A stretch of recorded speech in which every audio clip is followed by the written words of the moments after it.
নমস্কার বন্ধুরা, আমি ডোনা রিগালিজ লাইভ কিচেন চ্যানেল নিয়ে তোমাদের সামনে এসেছি। আজকে আমি তোমাদের জন্য মশালা টোস্ট রেসিপিটা নিয়ে এসেছি। আশা করি তোমাদের সবারই রেসিপিটা ভালো লাগবে। ছোট বড় সবার কিন্তু এই টোস্ট রেসিপিটা খুবই ভালো লাগে। আমি এই টোস্ট রেসিপিটার মধ্যে একটু নতুনত্ব আনার জন্য বিভিন্ন টাইপের মশলা অ্যাড করেছি। আশা করছি তোমাদের আজকের আমার এই রেসিপিটা যদি ভালো লাগে তাহলে অবশ্যই বাড়িতে একবার ট্রাই করে দেখো। চলো তাহলে কথা না বাড়িয়ে ঝটপট রান্নাঘরে গিয়ে শুরু করে দিই মশালা টোস্ট। একটা বাটির মধ্যে আমি 3টে ডিমকে নিয়েছি। এখন এই ডিমটাকে ফেটিয়ে নেব, আর ফেটানোর আগে কিছু মশলা দেব। আমি 3টে ডিম নিয়েছি, তোমরা চাইলে কিন্তু বেশি ডিম দিয়ে এই টোস্টটাকে বানাতেই পারো। প্রথমে দিয়ে দিচ্ছি হাফ চামচের মতো গোলমরিচের গুঁড়ো, সাথে দিচ্ছি 1/4 টিস্পুন নুন আর 1/4 টিস্পুনের মতো হলুদ গুঁড়ো, 1 টিস্পুনের মতো চিলি ফ্লেক্স দিচ্ছি, আর একটা কাঁচা লঙ্কা নিয়েছি, কাঁচা লঙ্কাটাকে কুচিয়ে নিয়েছি সেটা দিলাম, আর 2টো পেঁয়াজ কুচো। ডিম যতটা পরিমাণ হবে সেই অনুযায়ী কিন্তু পেঁয়াজ কুচো দিতে হবে। এর মধ্যে আমি কারি লিভস দিচ্ছি, মানে কারি পাতা দিচ্ছি, আর সাথে দিচ্ছি কাশ্মীরি লঙ্কার গুঁড়ো। আমি এর মধ্যে কারি পাতা ব্যবহার করেছি, যেহেতু এখন ধনে পাতা সিজন নয় তাই আমি কারি পাতা দিয়েছি। আর ধনে পাতার সময় যদি হয় তাহলে কিন্তু অবশ্যই ধনে পাতা দিতে পারো। আর যদি কারোর কারি পাতা খেতে অসুবিধে থাকে তাহলে কিন্তু অবশ্যই কারি পাতাটাকে স্কিপ করতে পারো। আর যারা ভালোবাসো কারি পাতা খেতে তাদের কিন্তু এই জিনিসটা একদমই স্কিপ করার দরকার নেই। ঘরে যদি থাকে অবশ্যই কিন্তু একটু কারি পাতা অ্যাড করে দিও।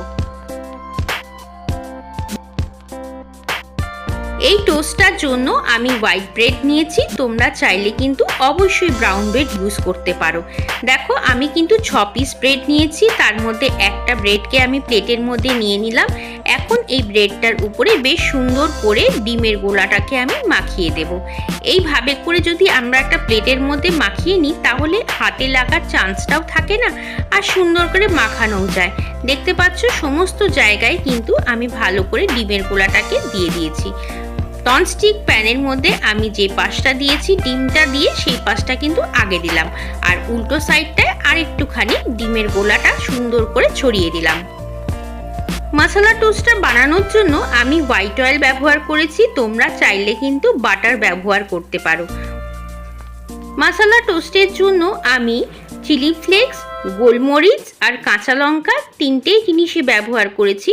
তোমাদের যদি এটা বাচ্চাদের জন্য তৈরি করার ব্যাপার থাকে তাহলে কিন্তু চিলি ফ্লেক্স আর কাঁচা লঙ্কাটা স্কিপ করতে পারো, শুধুমাত্র গোলমরিচ দিয়েও করতে পারো। আর যদি বড়রা খাও তাহলে 3টে অ্যাড করলেও কোনো অসুবিধে নেই, খুব একটা বেশি ঝাল কিন্তু হয় না। দেখো খুব মিডিয়ামে আঁচ করে একদম আস্তে আস্তে করে কিন্তু টোস্টটাকে ভালো করে সেঁকে নিতে হবে।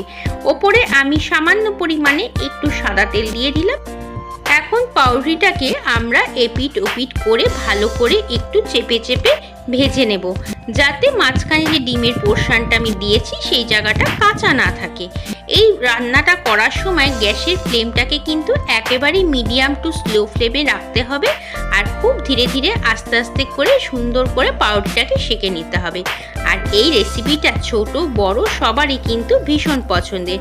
আর বাচ্চারা যখন স্কুলে যায় এরকম করে টোস্ট বানিয়ে যদি দিয়ে দাও তাহলে দেখবে বাচ্চারা খেতে কিন্তু খুবই পছন্দ করে। তোমরা চাইলে কিন্তু এর মধ্যে আরও কিছু গাজর বা ক্যাপসিকাম যা ইচ্ছে তোমাদের ভেজিটেবলস অ্যাড করতে পারো। গাজরটা যখন দেবে তখন অবশ্যই গ্রেটার দিয়ে গ্রেট করে দেবে, তাহলে দেখবে খুব সুন্দর গাজরটা নরম হয়ে গেছে। আর ক্যাপসিকাম দিলে কিন্তু ভালোই লাগে, খারাপ লাগে না। দেখো আমি একটা করে নিয়েছি, দ্বিতীয়টাও তোমাদেরকে দেখিয়ে দিলাম কিভাবে করব। এইভাবে করেই কিন্তু সমস্ত পাউরুটিগুলো আমরা মশলা টোস্ট রূপে তৈরি করে নেব।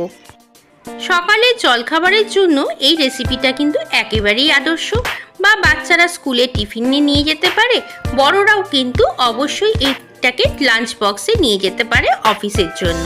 চলো তাহলে এবার আমরা খাবার টেবিলে গিয়ে পরিবেশন করে দিই। এই দেখো তৈরি হয়ে গেছে মশলা টোস্ট, খেতে কিন্তু ভীষণই ভালো লাগে। কারি পাতা দিলে যে তোমাদের অনেকেই মনে করছে কেমন লাগবে, একেবারেই তা কিন্তু নয়। একবার দিয়ে দেখো খুবই ভালো লাগবে। আর ধনে পাতার সিজনে তো ধনে পাতা দিতেই পারো। কেমন লাগলো এই ঝটপটের রেসিপিটা? চটপট করে বাড়িতে কিন্তু তৈরি করে নিও। সকালের জলখাবার, বিকেলের জলখাবার, যে কোনো সময় কিন্তু খুবই ভালো লাগে এটা। আশা করছি আমার ভিডিওটা ভালো লেগেছে। যদি ভালো লাগে লাইক, কমেন্ট, শেয়ার করো। নতুন বন্ধু হলে চ্যানেলটাকে সাবস্ক্রাইব করে নিও। সবাই ভালো থেকো, সবাইকে টাটা।